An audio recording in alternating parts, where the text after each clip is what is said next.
Binabati ko rin po ang ating Minister of Education, Mr. Wagner Iqbal.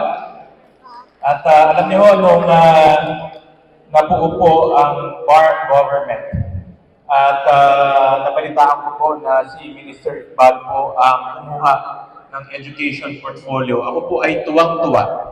Talagang, kumbaga,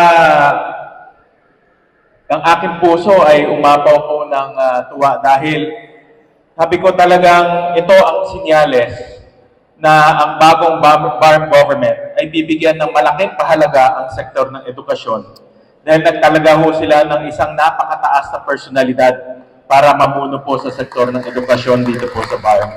Yan po ay isang sinyales na mahalaga ang pag-aaral at edukasyon po ng ating kabataan dito sa BARM. At natuwa rin po ako noong nakita ko po na ang setup dito sa BARM ay isang opisina lang po ang early childhood, ang basic education, higher education, at ang technical education.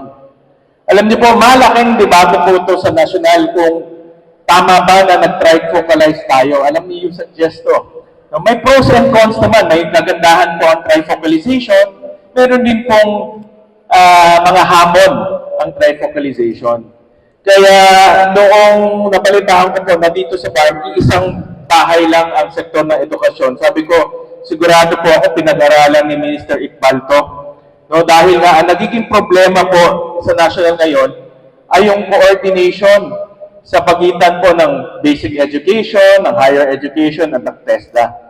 May biro-biro nga kami na naririnig. Alam niyo, yung suggest na may biro-biro nga ako naririnig na nagko-coordinate lang pala ang CHED, DepEd, ang TESDA kung sila ay nagme-merienda.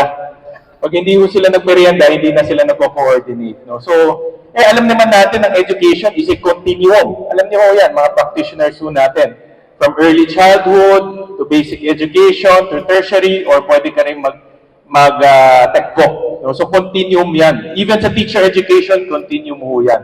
Kaya, nakita namin isa sa mga problema natin sa national, pagdating sa teacher education, hindi nag-uusap-usap po yung mga education institutions ho natin.